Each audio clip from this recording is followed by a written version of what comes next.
The following program is a UW-TV classic.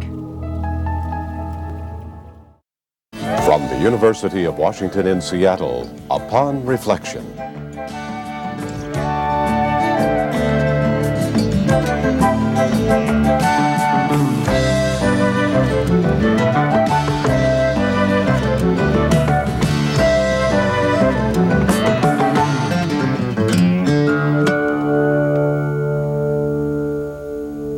Hello and welcome to Upon Reflection. I'm Marcia Alvar.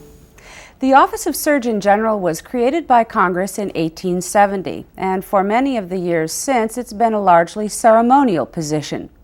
But when C. Everett Koop got the job, he saw it as a responsibility to speak plainly and directly about the health risks we face, whether we or his superiors wanted to hear it or not. Now Koop has described his controversial tenure as Surgeon General in a new book called Koop, the Memoirs of America's Family Doctor. Welcome to Upon Reflection. Thank you. Nice to be here. Why did you want the job? I wasn't sure I wanted it. I was called in the summer of 1980 to see if I would be interested, and I said I don't think so, but maybe I might be sometime. And then after Mr. Reagan was swept in with rather a mandate from the public, my wife suggested that what I had planned for my life wasn't going to be very, very exciting for me. So I called those people back and said, change that might be interested to enthusiastically seeking. And here I am. And what did you think the job would be? Hadn't the slightest idea. And no one ever tells you. And you're sort of afraid to ask. So I just went down, as most people do who go to Washington. Heady atmosphere. Decide you'll do what you're told. And then I ran into my confirmation difficulties, and I didn't really have any communication with anybody for about 9 months. Why did Ronald Reagan want you as his Surgeon General? I speculate on that in the book. I think he wanted me specifically because he liked my stand against abortion, against infanticide, against euthanasia. And of course, Reagan never made those decisions by himself. But then, as conservatives who supported him financially and advised him looked at me, they thought, here's a guy that'll fight our battles. And they gave me a stamp that I did not always feel comfortable with, and the label didn't satisfy their definition of what they wanted. So we parted company about the time AIDS came along. Did they say that to you directly? No one ever said anything to me directly ever. That's the awful part about the whole Washington experience. So. You mentioned your confirmation process. It was long and it was very grueling. There were a number of individuals and organizations that they found you a frightening nominee. Yeah, I don't know why they did specifically. The only thing that they knew about me was that I had been a good pediatric surgeon and that I was opposed to abortion. And I can't imagine how naive they were, because the Surgeon General does nothing about abortion. There's no way you can affect that. It was also the law of the land. But nevertheless, that's what they fought me on. But rather than, remember, there was a different time than today, because there was a pro-life president, a Republican pro-life Senate, a Democratic pro-life House, and nevertheless, I was fought on the abortion issue. But instead of saying, we don't want him because he's anti-abortion, they said, we don't want him because he's incompetent. Many were afraid that you would use the job as a kind of ideological pulpit. Yeah, but you can't really for that issue. You can for smoking, but you can't for abortion. In fact, the day I got there, I went to the then Secretary of HHS, Dick Schweiker, and I said, I don't intend to use this job as a pulpit for pro-life causes. I've written 2 books, I've made 5 movies, what more can I say? You had been a pediatric surgeon at Children's Hospital in Philadelphia for many, many years, and just putting ourselves in the position of somebody who's thrust into the public eye as you were when you were nominated. What was it like to look in the New York Times and see an editorial where you were called Dr. Unqualified? Very discouraging. I had lived in Philadelphia for 35 years of a very successful career in pediatric surgery. When Philadelphia newspapers referred to me, they always said embarrassing things like Philadelphia's best known, best loved, most cherished physician. And overnight, even in those newspapers, I became unqualified and incompetent for the job. But you never decided, gee, this isn't for me, I'm going to go through with this. Obviously not. Well, I stayed.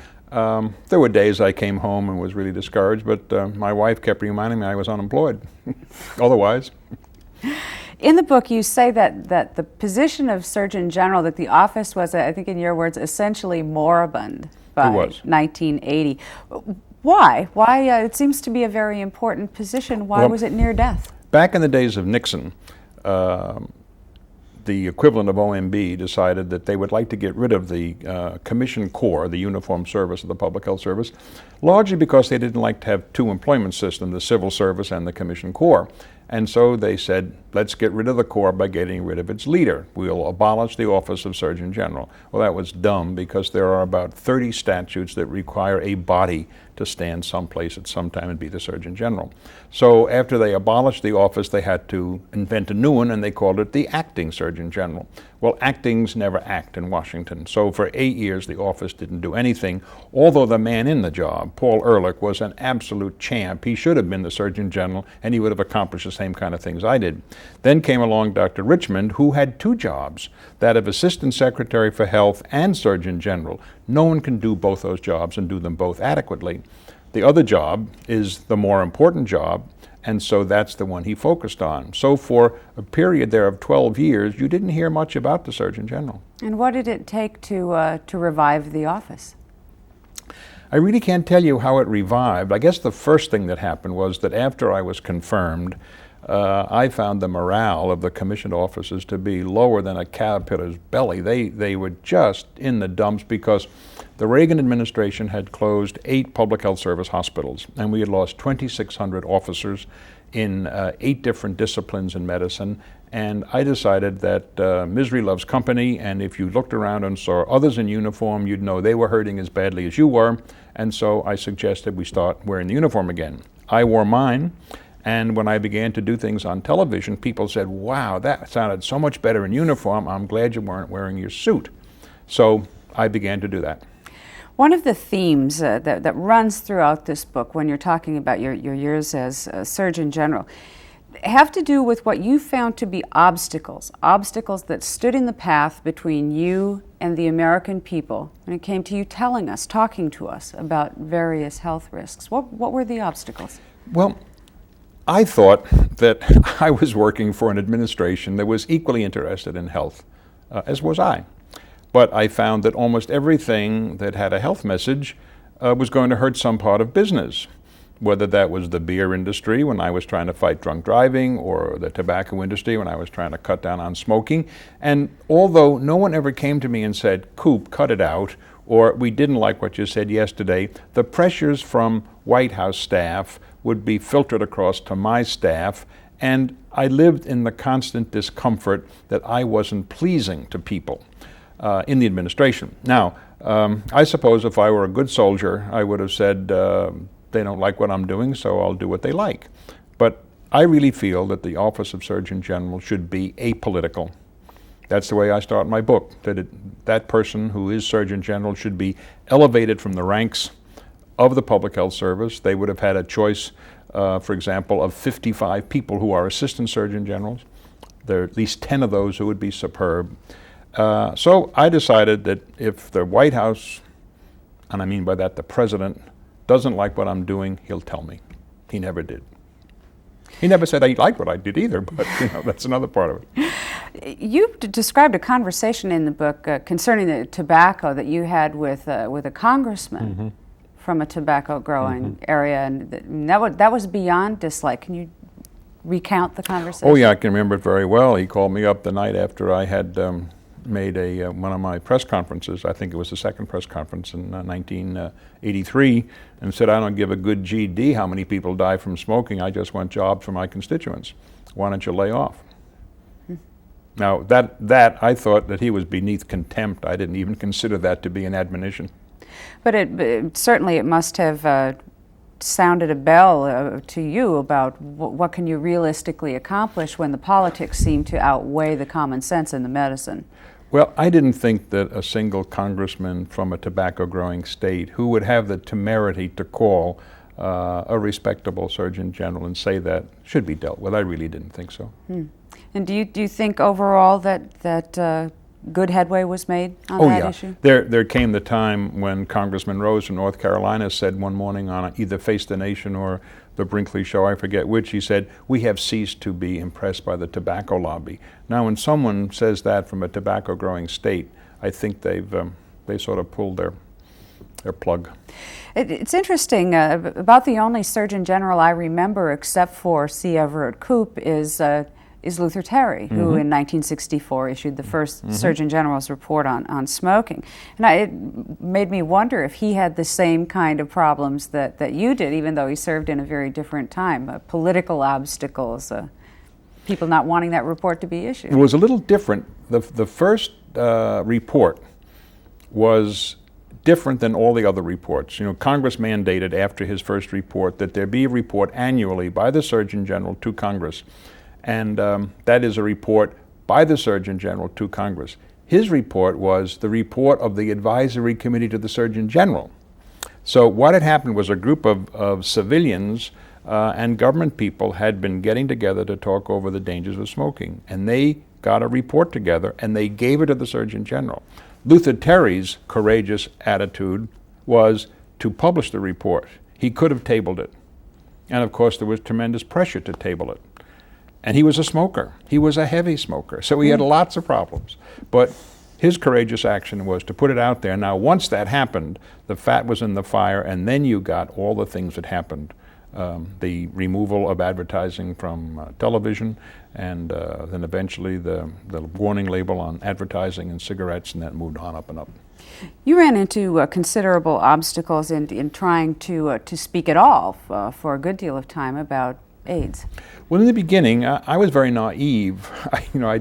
They said to me in 1981 when AIDS came along, "You're working on smoking, you're doing this, I'm going to handle this, so we'll have this division of labor." And I was so naive, I didn't realize that they knew that I would be, like I was with tobacco, forthright, outspoken, and concerned. And so I just muddled along like that, thinking, they're not doing it very well. But eventually, that era came to a close. The people involved left at the end of the first Reagan term. So early in 1985, there was a vacuum, and I filled it.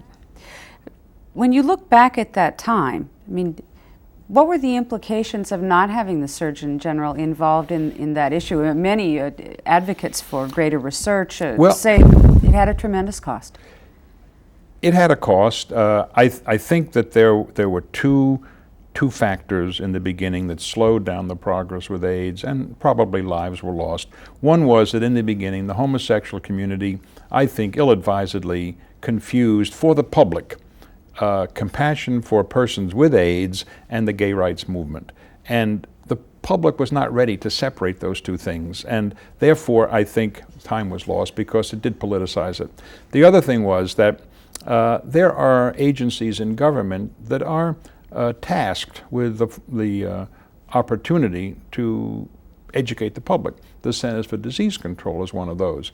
But you have to recognize what the atmosphere was like in the White House and in Congress, especially the Senate, that as soon as any kind of material came to the fore, there was some way of putting it down. And I don't think the public recognizes, and I tried to make this clear in my book, that when a pronouncement comes out in the form of, say, a Surgeon General's report, it has to go through a clearance process. Ordinary bureaucrats, let alone leaders, can so delay that process that it takes 2 or 3 years. By that time, most people have forgotten what the issue was. Now, AIDS didn't go away like most issues do, but I do think that maybe history will say that the most important thing I did in those 8 years was to pick up that ball and run with it. You write about the strategy that you crafted to make sure that your report on AIDS did get through the bureaucratic hopper and all of the various hoops. A report that, again, in a very haphazard way was generated. The request to you was generated. Talk a little bit about your concern that report was going to be tubed and how you got it to the public. Well, I took the direction from the president very serious when he said, not to me, but in public, I've asked the Surgeon General. That's how those things go. You learn about your assignments from the press. Or you have to pay attention. You have to be wide awake. And so I really set to work to do this as well as I could. I wrote 27 drafts of that thing. And we kept it very, very close in my office, because once that kind of thing gets out, I knew what it would do to people, because you had to talk about things that are not vulgar, but they're very necessary if you're going to talk about how AIDS is transmitted. So I decided that when the day came to have this cleared by the domestic policy part of the cabinet, we'd better be very, very careful we didn't run into all of those fears on the part of the conservatives that we were saying too much. So I tried a bit of psychology. We planned to have the first printing 5 million copies, and we were going to print it on the cheapest of stock. It was a 16 pages long little pamphlet. But I had 1,000 copies printed on most expensive stock I could get, with a royal blue cover and a beautiful silver seal of the Public Health Service, and passed that out at the cabinet meeting, and said, these are numbered copies. I know this room leaks like a sieve. I want them all back when I go. The eyebrows shot up. Right. My thought was, they'll think if I change one word, I will break the back of the bank. And I think it worked, because I got all the copies back, and not a word was said about changing anything. And I went on and had the press conference before they recovered enough to say, hey, wow. Footage from that press conference has been played over and over again, especially the part where you talk about the necessity of using condoms. That portion of the report was literally a bombshell, and the reaction was fast and it was furious. It was indeed.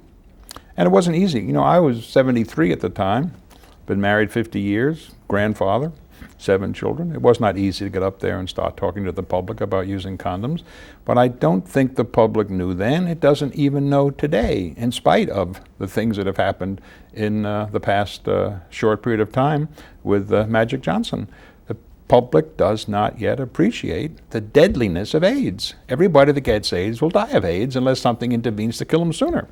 And if a condom will prevent that, which it can, we ought to talk about it. You say we ought to talk about it, but certainly there were a lot of people in the White House and former friends of yours, political friends and supporters of yours, who felt that it was your responsibility to tell the American people that if they didn't want to get AIDS, they should abstain from sex. Well, you know how bad it was. They wouldn't even mention the word to me on the telephone. It was the C word.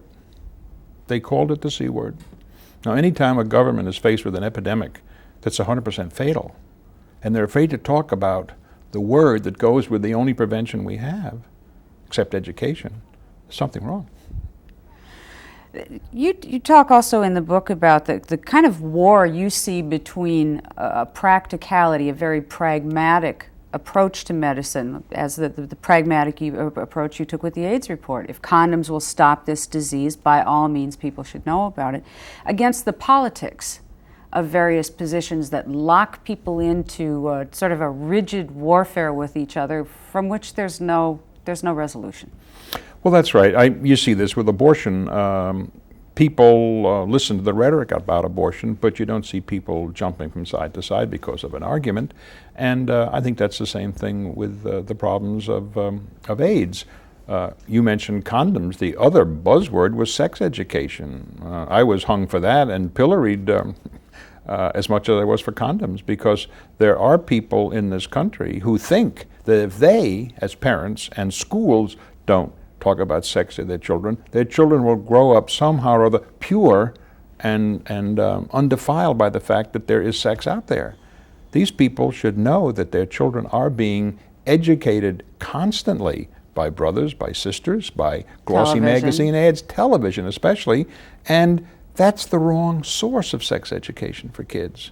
I can't understand why parents don't do it in the first place. And I can tell you as a pediatrician, they don't. They say they will, they say they want to, they say it's their privilege, but they don't do it. But why they fight other people who try to teach sex education?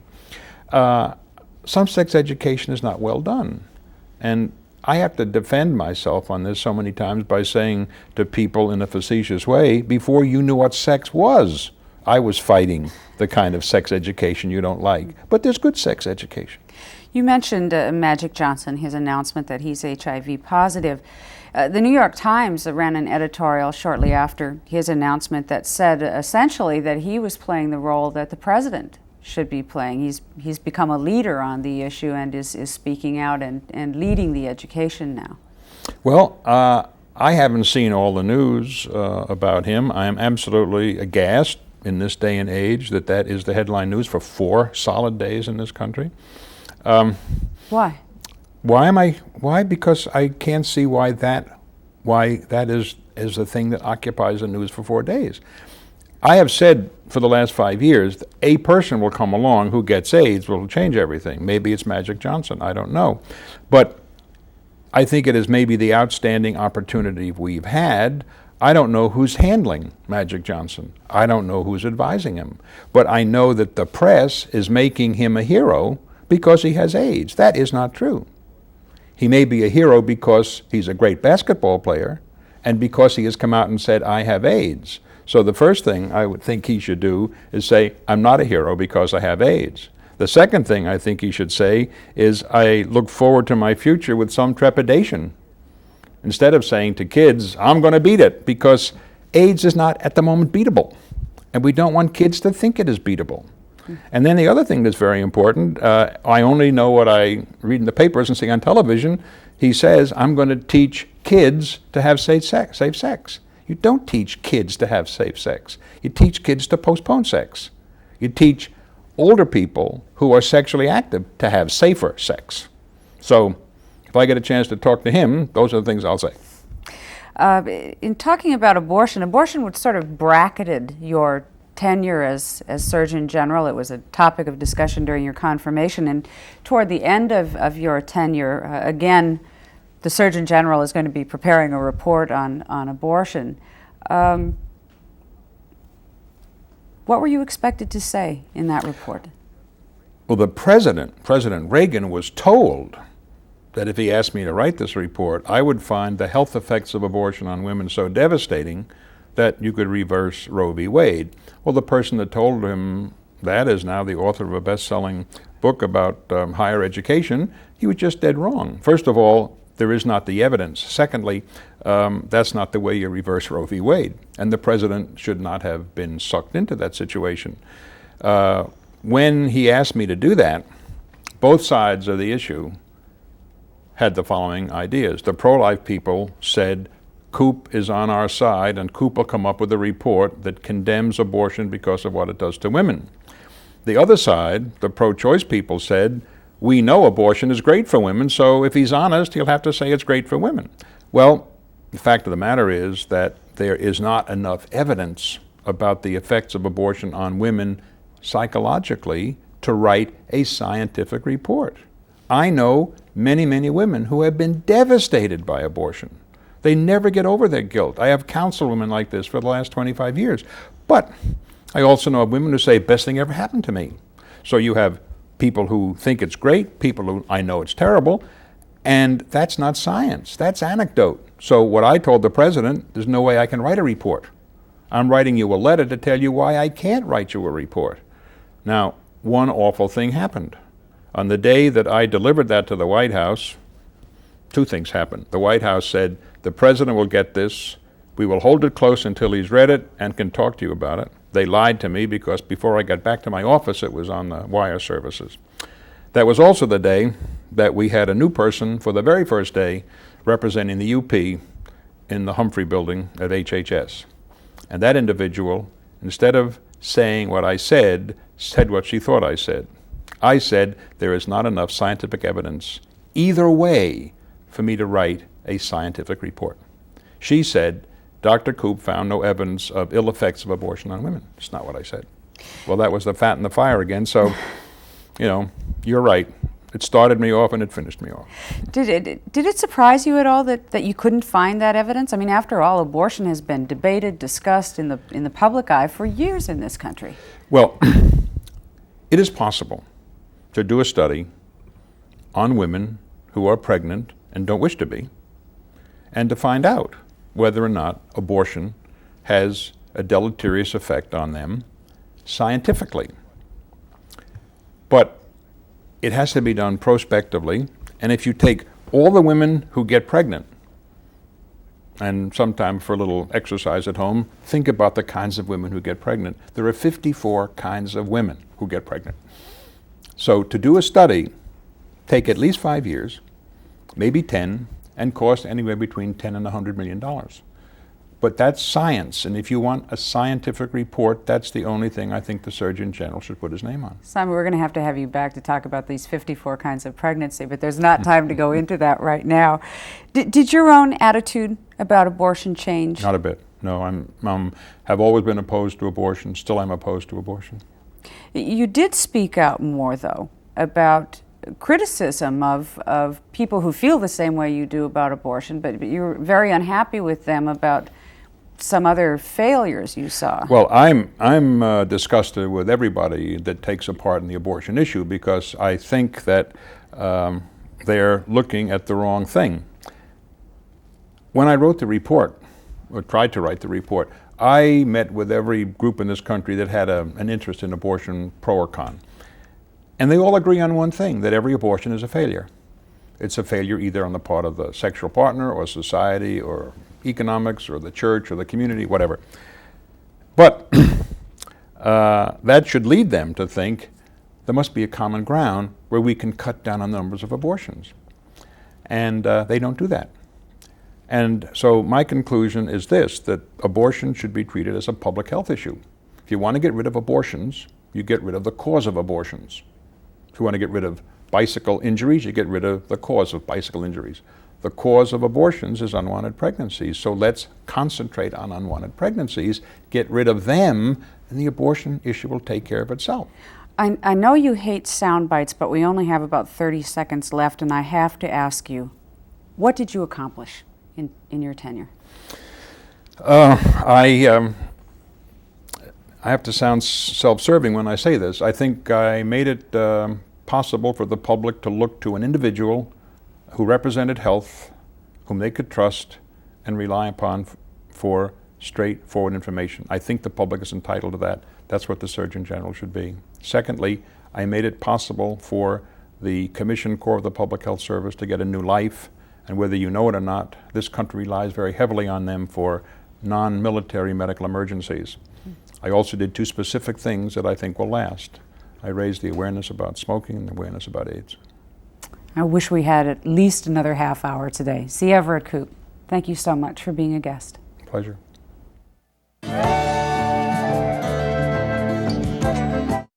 To see more UWTV classics, visit uwtv.org/classics.